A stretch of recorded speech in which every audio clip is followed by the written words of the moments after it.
This was maybe 2 or 3 years ago. It still creeps me out just thinking about it. I was in the car with my mom, headed home from a museum we had been to multiple times before, so obviously the road we took should have been familiar, but maybe 20 minutes into the drive, we both realize we're completely lost on some back road neither of us had ever seen before. We pull up Google Maps to get back on the road, and it starts navigating us. Maybe another 10 minutes later, and the road has become a narrow dirt path in the woods, but Google is still telling us to go this way, so whatever. All of a sudden, this narrow dirt path opens up into a brand new paved road. The woods open up into a massive field, and we're right in the middle of a shiny new suburban area. There was a sign on the side of the road, but it was completely blank. The GPS told us to drive through this suburb, so we did, and it was empty. No cars, no people. It was daytime, but there wasn't a single light on in any window, which felt odd. Everything looked brand new, but there was no construction or road equipment anywhere, and there were no stores or gas stations or anything except for what looked like a McDonald's with no branding. We kept going for 10 minutes or so, and the road turned back into dirt, and it went right back into the woods, and maybe 5 minutes later we were back in our normal town. Now this could have easily been some weird testing area, but there were no trespassing signs. It wasn't fenced off, had no one guarding it, had no evidence of anyone staying there, etc. It was just empty. The whole time I felt like I just shouldn't be there. It was just wrong. Looking at that area on Google Maps still only shows the woods, and that field would have definitely been visible by a satellite. Maybe this doesn't fit in this sub, but nothing has ever felt more out of place to me than this. So, I've read other people's glitches about finding something that they lost a while ago, seemingly turning up out of nowhere in the weirdest places. One day, a couple months back, I was on my way to the plug to pick up some bud. I was riding down 285. Clouds were starting to cast over, and the whole sky took a dark gray. You could still see the sunshine where the clouds hadn't reached yet. For some reason, I was feeling a rush of good energy, as though I could do anything. I rolled down the driver's side window and decided to stick my head out and feel the wind, but to my misfortune, I forgot I had my hat on. A black Adidas Originals cap with the white trefoil. I guess I didn't believe in physics in that moment, because I was sure my hat wouldn't come off. Whoosh! All I could see was my hat rolling down the highway in my rearview mirror. Fuck, I tell myself. That hat had to be like $20.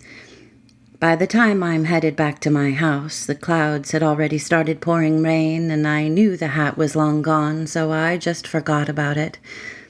About a month later, I come home from work, and my grandma had organized all my hats, and sitting at the top was my black Adidas cap that I was certain was lost on the highway. I grab it. I'm in complete shock. How is it possible that a hat I knew I lost was sitting back here in my room weeks later? I had to plan outfits around my other blue Adidas hat because I knew I no longer possessed the black one. I take the hat and start asking around as to who found the hat and where they found it, but no one had an answer. It still boggles my mind to this day, but I'm not complaining. Black goes with anything. The hat wasn't the cheapest either, so if the universe wanted to give me a free pass once, I'll take it. I was picking up my little brother from his friend's house and was talking to his friends in the basement at the bottom of the stairs when his friend's brother and his girlfriend came to the top of the stairs just to say hi to everyone. When I turned around, his girlfriend was just a white figure waving with this ripple-like effect before walking away. I'm not really sure how to explain what it looked like other than the one TikTok filter ripple effect. If you search it on Google and click images, it will show you what I'm talking about.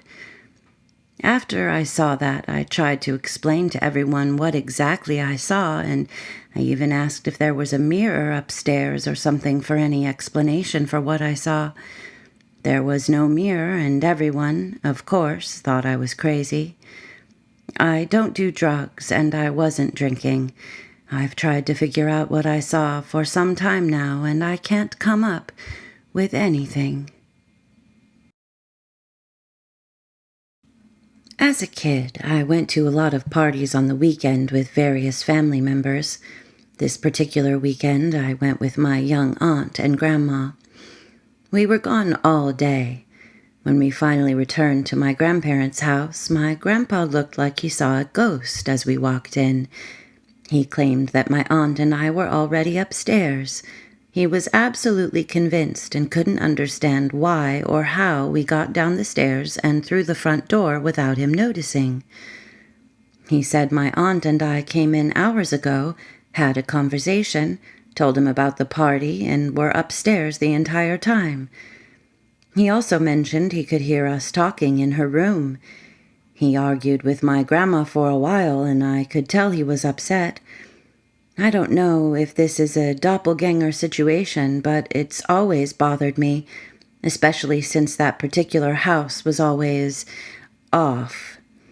This was a house where I always heard someone calling my name, my mom, grandparents, aunts. I'd run down the stairs only to be told no one called for me. We also came home one day from shopping to the entire house spotlessly clean and organized. This house literally scared the shit out of me as a child. Was it residual energy, spirits, astral projection, doppelganger, a glitch? I hope this was coherent enough. Thank you for reading. About a month ago, I noticed things were just different. Not completely different, but just small differences. For context, I drive about 40 minutes to or from my job 6 days a week. Normally on my drive, I like to listen to music. One day I turned it on and noticed that some of the songs on my playlist sounded weird. Like different beats, different words, little harmonies that I know weren't there before. Heck, even a totally different song itself than I remember it being.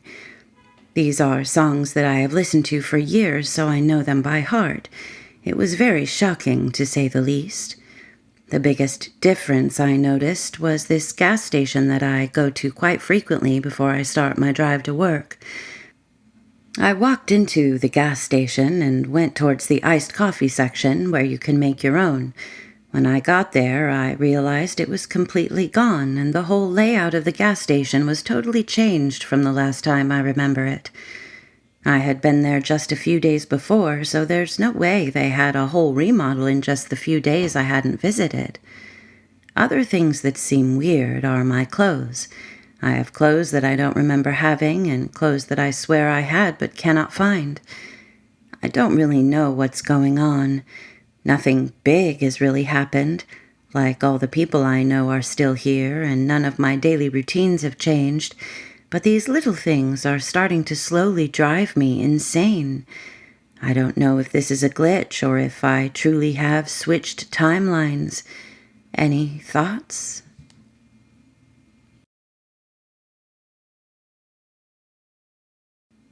Not long after the first COVID lockdown started, I was talking to one of my best friends, Kay, about movies on Netflix and Prime worth checking out.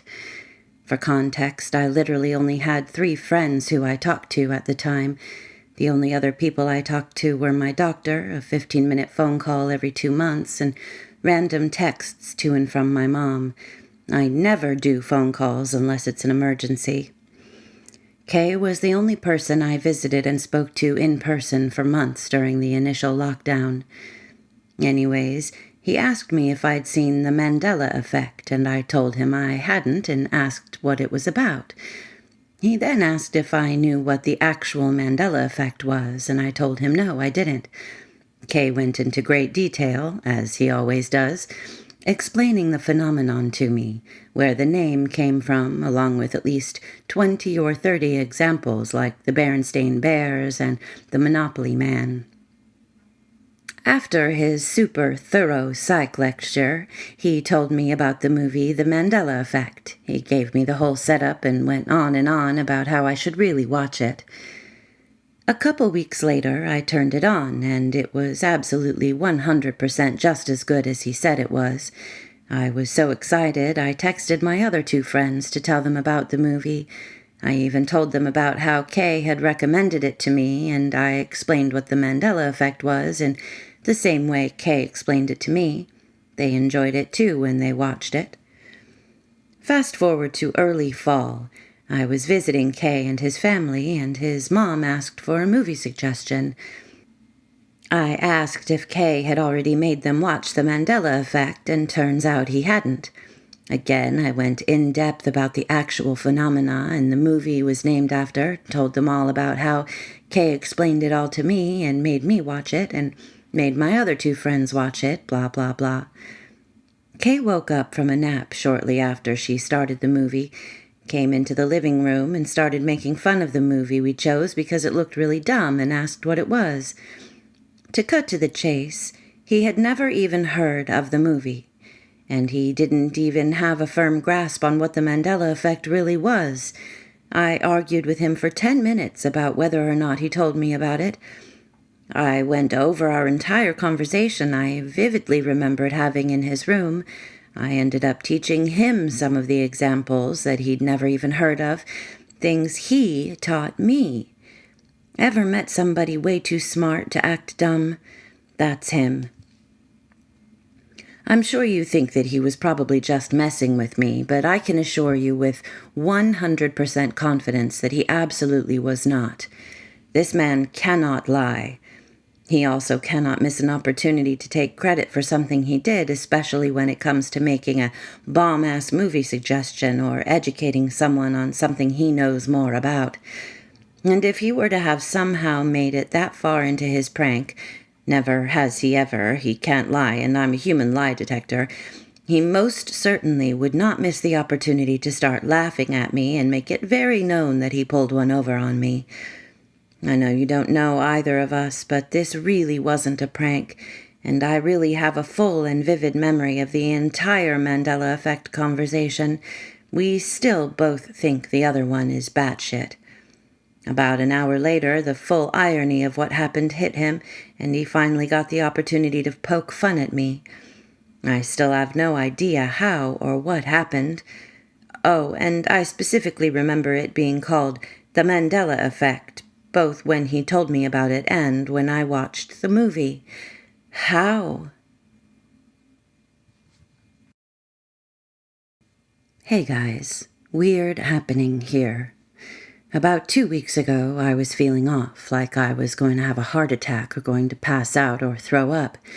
I don't have insurance at the moment, so I decided I would sleep it off. My daughter's favorite toy was on the couch when I came out to the living room. It is a blue dinosaur plushie she takes everywhere with her. Well, I scooted it over on the couch and started watching TV, hoping I would pass out, and I grabbed her toy and had it in my hands to distract me.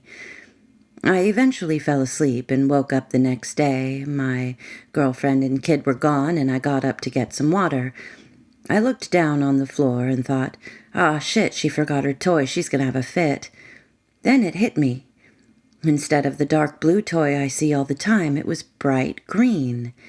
I know I'm not crazy. She's had it for a year now, and when I had asked what should we name it, I even said we should name it Blue. She throws a fit about the toy constantly and says, "I want my blue dinosaur. I want my blue dinosaur." So I know for a motherfucking fact this thing was blue. I thought maybe she had a second dinosaur similar, and I'm not crazy. Then my girlfriend calls me asking if her toy was still at home. I asked, "The blue dinosaur?" And she replied, "No, the green one she has all the time." I said, "Well, what about the blue one?" To which she responded, "There is no blue one. What are you talking about?" And my head started to spin. I started reading online about theories on our consciousness traveling to another dimension when we die because I admit I was having a bit of death anxiety after that night. I usually have panic attacks or anxiety, but this was way different. Anyways, I started looking into theories about souls and consciousness and came across that one and how it lays with the parameters of infinite universe and small things in people's lives changing after an accident, near-death experience, etc. I'm not convinced I died, but something weird definitely happened that night, and now I have this bright green dino making me question everything I know. Edit. For clarification, I've not had COVID recently. I don't have any gas in my home, and my water heater is gas, but it's outside in a closed area, and I have a CO2 detector in my apartment, so I think I'm solid regarding that. I don't take any medications or anything of the sort. Okay, I haven't told anyone this because I know they'll think I'm crazy or lying, but I'm 100% sure of what I saw, so I came here. This morning I was getting dressed and I turned around to look at my fish tank in the corner of my room, and it wasn't there. Not like the object wasn't there, nothing was there. For about a second it was just a pure white void. Then, in another second, everything came back. But it didn't just reappear instantly, though, either. It came back almost like chunk by chunk, very quickly, though. Now, I've never believed in any sort of we live in a simulation thing, but I'm starting to research it now because of this experience. Comment. Yeah, this is one of those cases where you really want to make sure everything is okay vision-wise first, mostly just to be safe. Perceptual glitches are very commonly based in perceptual phenomena, unsurprisingly, some of which can be harmless, one-time misfires, and some of which may need prompt medical intervention. The scary thing, as someone for whom vision loss is a huge fear, I'm a visual artist, and basically everything else in life that I happen to enjoy is very vision-dependent, and I just don't know how I'd be able to handle it, is that, having done a bit more research into the matter than is healthy, I've learned that most vision issues don't manifest how we think they do. For example, if we are developing a blind spot in one of our eyes, whether long-term or temporarily, as a result of blood pressure or similar background cause, it does not usually manifest as a dark, visible hole because it can't, by definition, be visible at all. Our brain is not registering the dead zone as visual input. It just kind of ignores it and fills in the blanks as best it can. It literally manufactures what it thinks should logically be there, but only the general notion, a bit like what we see in our peripheral vision. Which means one may not notice an issue until they look at something from just the right angle to have an experience where something that should be there doesn't look like it's there because the real thing is too detailed for the brain to fill in correctly or whatnot. Or they may not notice until the problem has gotten bad enough that the brain isn't getting enough input to make any convincing educated guesses. Obviously, that's just one type of vision loss or issue. It can manifest as dimmer, blurrier, like static, and so on, depending on which part of the optical system is affected. But if the issue is with the receptors that directly communicate with the brain being offline, then it can manifest in these kinds of concerning ways. Obviously, thinking about all of the above gives me quite a bit of anxiety, especially since my left eye is noticeably weaker than my right, and I can sort of notice a mismatch. Most of it, so far, has been attributable to a slight astigmatism. But like I always say, a single instance should not be cause for immediate panic, just something to check out. The human body is complicated, and the sensory and cognitive apparatus is more complicated yet, so any number of causes can have any number of effects. Interestingly, I think, if I'm not mistaken, all of us humans have a natural, relatively small blind spot in our field of vision, just something to do with the way our eyes are constructed, which is the basis for some fun optical illusions and tricks and such, usually some form of the disappearing dot trick. But it is comparatively minor, and the brain is very good at actively compensating for it, so those tricks usually rely on seeing something from a very specific angle and distance. Now, when it comes to living in a simulation, the reality is that, objectively speaking, yes, all of us are living in an inherently unreal and externally projected reality. But it's really not nearly as complicated an issue as some make it out to be, though it is existentially disconcerting either way. Because even if our reality is exactly what we think it is not objectively real in the way we convince ourselves that it is so that we can function. In that scenario, everything you see, hear, smell, taste, and feel is essentially electrical data being sent from sensors, your sensory organs like your eyes, ears, skin, etc., to a central processing unit, your brain. You never actually see the world, but rather a sort of live video feed of the world filtered through literal lenses, sent along literal wires, and flipped upside down to boot, or right side up, I guess. While our experience feels immersive and is immersive, it is, in fact, all second-hand.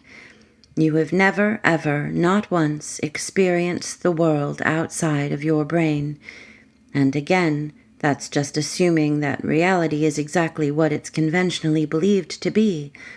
At the end of the day, each person's brain is their own personal enclosed matrix, a simulation being run for an audience of one, that is, we assume, tied to a physical body which shares an external world with other physical bodies and can thus perceive them and be perceived in a limited fashion. Unfortunately, that also means that we can never, ever prove with 100% certainty that anyone else exists, or that we aren't just a brain in a jar dreaming reality into being, or that we aren't being modeled by future aliens or whatever in a giant quantum computer. At the same time, we can't conclusively prove that if a quantum computer of that scale and capability existed, then the universe, which it is simulating, is really functionally or phenomenologically different from a real universe, or what would constitute real in the first place. One way or another, the only thing we can prove for sure is that we do live in a projected reality. Unfortunately, the very nature of that realization precludes us from ever knowing exactly what kind of projected reality we live in, since no matter what you discover or think you understand, you will never be able to prove that it isn't just another part of your own projection, or the dream of a semi-sentient godchild, or the snot bubble of a sneezing giant, or a literal robot world. And if it is a robot world, how can we know that the robot world isn't being simulated on another layer by a totally different robot world? And how do we know that one isn't being simulated too? Turtles all the way down. Glitches are an inherent part of any projected complex system, so they do not constitute proof of any one paradigm, since brains have glitches, sensory organs have glitches, bodies have glitches, and computers have glitches. The most interesting and convincing glitches, to me, are those that can be verified and corroborated by multiple witnesses. However, even if you and two of your friends saw the same weird thing at the same time, you will never be able to prove that your friends actually exist and all of reality isn't just your own coma dream after you bumped your head falling off a set of swings when you were 5. What was I talking about? Did I have a point? Oh, yeah. I'd say go check in with an eye doctor just to make sure everything is ship-shape. If they give you a clean bill of health and the issue does not repeat itself, it may well have been a glitch in the matrix. But what kind of glitch in what kind of matrix, I suppose we'll never know.